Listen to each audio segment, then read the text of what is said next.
কৰুণ ঘটনায় জোকাৰি গ'ল দলগাঁও। পৰীক্ষা দিবলৈ গৈছিল এজন মেধাৱী ছাত্ৰ, কিন্তু ঘূৰি নাহিল ঘৰলৈ।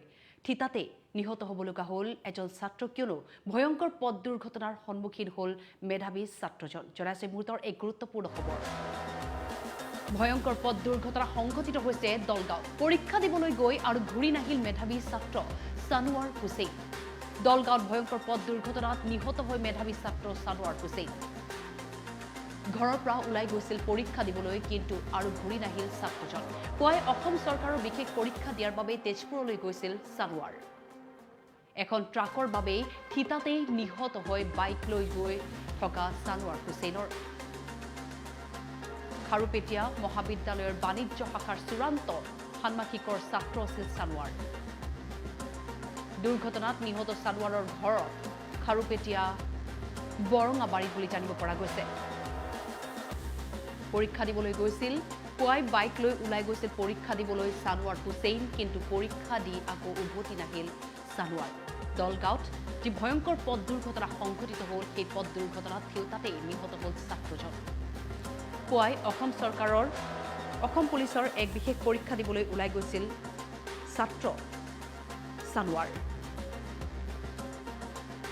তেজপুৰলৈ গৈছিল বাইক লৈ, আৰু তেনে অৱস্থাতেই ট্ৰাকৰ সৈতে যি পথ দুৰ্ঘটনা সংঘটিত হয়, সেই পথ দুৰ্ঘটনাত থিতাতেই নিহত হয় মেধাৱী ছাত্ৰজন।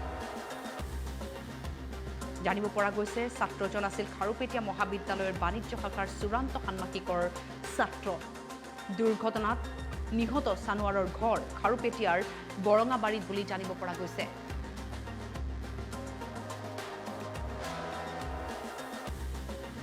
কাৰিগল দলগাঁও।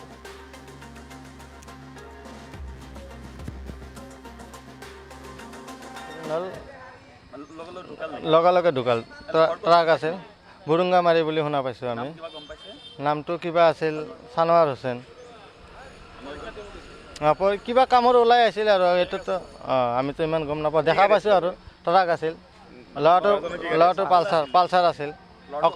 ল'ৰাটো অকলে আছিল। লগে স্পট ডেথ। আজি আমাৰ লগৰীয়া সানোৱাৰ হুছেইন আমাৰ খাৰুপেটীয়া কলেজে কমাৰ্চত অধ্যয়নৰত। তো আজি কিবা এটা বিশেষ এক্সাম আছিল, তেজপুৰ পিনে যাওঁতে তো ট্ৰাক ক্ৰছ কৰোঁতে ট্ৰাকৰ খুন্দাত লাগি আজি তেওঁ ঢুকাল। এই দলগাঁৱতে আমাৰ ইয়াতে হেলমেটটো লগতে আছিল, কিন্তু মূৰত নাছিলে। তো আজি বহুত দুখ প্ৰকাশ কৰিছিলোঁ। মৃত্যু আগুৱাই ল'লে সি আজি। হয়, মোৰ লগৰীয়া আছিলোঁ। ল'ৰাটো বহুত ভাল আছিলে। আমাৰ লগৰীয়া, আমি সৰুতে নানী ঘৰত থাকি কিনে তাৰ লগতেই ঘূৰা ফুৰা কৰিছোঁ আৰু পঢ়িছোঁ, তাৰ লগতে পঢ়িছোঁ।